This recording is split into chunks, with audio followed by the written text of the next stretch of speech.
ሰላም ጤና ይስጥልን ውድ የሚኪያስ ሚዲያ ተከታታዮች እንደምን አርፍዳችኋል። ለዕለቱ ይሆናሉ ያልናቸው መረጃዎች ይዘን ወደ እናንተ መጣናል።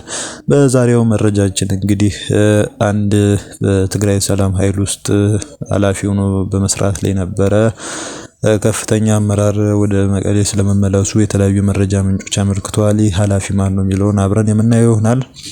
ከዛም ባለፈ ደግሞ በተቃራኒው ወደ ትግራይ ሰላም ኃይል ተቀላቅሏል የተባሉ ከፍተኛ የዞን አመራሮች አሉ። እነሱ እነማን ናቸው የሚለውንም ለእናንተ የምናቀርብ ይሆናል። በሌላ በኩል ደግሞ በአቀናባሪ የሙዚቃ አቀናባሪ ካምዙ ካሳ የሚመራው ኪን ኢትዮጵያ የተሰኘው የባህል ቡድን መጠነ ሰፊ ተቃውሞ በሩሲያ እንደቀረበበት ተነግሯል። ይህ ተቃውሞ ምንድነው የሚለውን አብረን የምንመለከተው ይሆናል። ስለምትከታተሉን እያመሰገንን በቅድሚያ ግን የዩቲዩብ ቻናላችንን ሰብስክራይብ በማድረግ ቤተሰብ እንድትሆኑ ለሌሎችም ማስፈንጠሪያውንም ወይም ደግሞ ይሄንን ዝግጅት እንድታጋሩ በአክብሮት ጋብዘናችኋል። ወደ ቀዳሚው መረጃ እናልፋለን። እንግዲህ ወደ ቀዳሚው መረጃ ስናልፍ በራሱን የትግራይ ሰላም ኃይል ብሎ በሚጠራው ታጣቂ ኃይል ውስጥ የስለላ ኃላፊ የነበረ አንድ ግለሰብ ወደ ትግራይ መመለሱ ተነግሯል። ይህ ኃላፊ እንግዲህ ለበርካታ ወራት በትግራይ ሰላም ኃይል ውስጥ ሲንቀሳቀስ የነበረ ሲሆን ስሙም ታደለ ኃይሉ እንደሚባል የተለያዩ መረጃ ምንጮች አመልክተዋል። እንግዲህ ይህ አመራር በምስራቅ ግንባር ተብሎ በትግራይ ሰላም ኃይል ውስጥ በተዋቀረው የታጣቂ ኃይል ቡድን ውስጥ የስለላ ኃላፊ በመሆን ሲንቀሳቀስ መቆየቱ የተነገረ ሲሆን እዚያ አካባቢ ወይም አፋር አካባቢ እንቅስቃሴ በሚያደርግበት ሰዓት እንግዲህ ከከፍተኛ አመራሮች ጋር ለመግባባት እንደነበረ የትግራይ ሰላም ኃይል ከፍተኛ አመራሮች ጋር ማለት ነው። ሀራ መሬት የተሰኘው የዛ ቡድኑ የሚንቀሳቀስበት አካባቢ የጠላት መገልገያ እንግዲህ ጠላት የሚባለው ማን እንደሆነ የሚታወቅ ነው። አይሆንም በሚል ምክንያት ተቃውሞ ሲያቀርብ መቆየቱ የተነገረ ሲሆን በአሁኑ ሰዓት እንግዲህ ጠቅልሎ ወደ ትግራይ ስለመመለሱ ተነግሯል። እንግዲህ በዛ የታጣቂ ቡድን ውስጥ እየተሳተፉ ያሉ አባላት ግማሾቹ በገንዘብ ተታለው ገብተዋል ሲሉ ትችቱን ያቀረበው እንግዲህ አቶ ታደለ ይህንን አይነት ግለሰቦችን አፍታሚ የሚያደርግ ትግል መቀጠል የህዝባችንን ስቃይ ማራዘም ነው ሲል ተናግሯል። እዛ በአፋር የተንቀሳቀሱ ያሉ ታጣቂ ኃይሎች በጠቅላላ ወደ ትግራይ እየተመለሱ ስለመሆኑ የተለያዩ የመረጃ ምንጮች አመልክተዋል። ከዚሁ በተቃራኒ ደግሞ ወደ ትግራይ ሰላም ኃይል ደግሞ እየተቀላቀሉ ያሉ ደግሞ ከፍተኛ አመራሮች ስለመኖራቸው ለጉዳዩ ቅርበት ያላቸው ወገኖች ገልጸዋል። እነዚህ አመራሮች እንግዲህ የወረዳ አመራሮች ናቸው። የተወሰኑት ደግሞ የሚሊሻ ጽህፈት ቤት ኃላፊ የሆኑ ናቸው። በአጠቃላይ 10 ሰዎች ናቸው እንግዲህ 10 አመራሮች ናቸው ወደ ትግራይ ሰላም ኃይል የተቀላቀሉት። የመጀመሪያው እንግዲህ የአላጀ ወረዳ ዋና አስተዳዳሪ ሀፍቱ በርሀ ነው። ሲቀጥሉም ደግሞ የስልዋ ወረዳ ዋና አስተዳዳሪ አሸናፊ ዘውዴ፣ የስልዋ ወረዳ የጸጥታ ዘርፍ ኃላፊ ሰለሞን ተስፋይ፣ እንግዲህም የዚህ ወረዳ የሚሊሻ ጽህፈት ቤት ኃላፊ ጫን ያለው ወልደ ሚካኤል እንግዲህ ወደ ትግራይ ሰላም ኃይል መቀላቀላቸው ተነግሯል። ከዚህም ጋር በተገናኘ ደግሞ ዋና አስተዳዳሪው የሰልዋ ወረዳ ዋና አስተዳዳሪ ሆነው ዘውደ ከበደ፣ የቦራ ቸለና ወረዳ ጸጥታ ዘርፍ ኃላፊ ጎደፋ ያበራ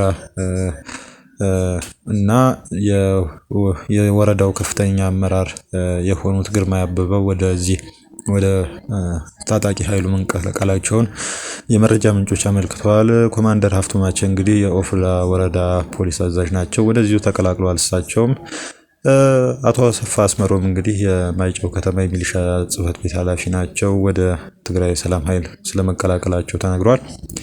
የስልዋ ወረዳ መንግስታዊ አገልግሎት ዘርፍ ኃላፊ የሆኑት ደግሞ ብርሃኑ አረፈ ወደ ትግራይ ሰላም ኃይል ተቀላቅሏል ተብሏል። እንግዲህ ከነሱ ጋር እንግዲህ በርካታ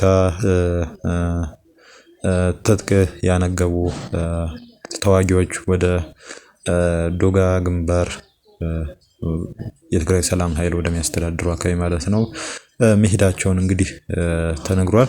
ብዙ ቁጥር ያላቸው የፖሊስ አባላትም እንደዚሁ ወደዚሁ ግንባር ተቀላቅሏል ተብሏል። እንግዲህ በዚሁ ጉዳይ ዙሪያ እንግዲህ የየወረዳዎቹ ከፍተኛ አመራሮች የሰጡት ምላሽ የለም። ማለትም በህወሓት ወይም ደግሞ በጊዜያዊ አስተዳደሩ ስር ያሉ ከፍተኛ አመራሮች እስካሁን ድረስ በጉዳዩ ዙሪያ ምንም አይነት ምላሽ አልሰጡም። ከትግራይ ጉዳይ ወጣ ስንል እንግዲህ በሙዚቃ አቀናባሪ ካሙዙ ካሳና እንግዲህ እሱ በሚያስተዳድረው ሻኩራ ፕሮዳክሽን አማካኝነት በዓለም ዙሪያ የኢትዮጵያን ባህል ያስተዋውቃል ተብሎ ሲነገርለት የነበረው ኪን ኢትዮጵያ የተሰኘው የባህል ቡድን በሩሲያ ባቀረበው ዝግጅት ዙሪያ ተቃውሞ ቀርቦበታል። ይህን ተቃውሞ ያቀረበው እንግዲህ የኢትዮጵያ ማህበረሰብ በሩሲያ ነው። እንግዲህ ለሚዲያዎች ነው በይፋ ይሄ መረጃ የተላለፈው። በሞስኮና ፒተርስበርግ ከተማ ለቀረበው የኪነ ጥበብ ድግስ ያለውን ቅሬታ ይህ የኢትዮጵያውያን ማህበረሰብ ያቀረበ ሲሆን መስከረም 5 ቀን 2018 ወይም ደግሞ እንደ አውሮፓውያን አቆጣጠር ሴፕቴምበር 14 ቀን 2025 በሞስኮ በቀረበው ኢትዮጵያን ለዓለም የሚያስተዋውቅ መድረክ እንደ ኢትዮጵያዊ በክብር ተጋብዘን ጥሪያችንን አክብረን ታድመናል ብሏል። አያይዞም ለዚህም ፕሮግራም አዘጋጅና መሪ ካሙዙ ካሳ ሲሆን ስራውን በኢትዮጵያ ባህልና ቱሪዝም ሚኒስቴር እውቅናና ድጋፍ ተሰጥቶት በተለያዩ የዓለም ሀገራት ስራዎቹን ያስተዋውቃል።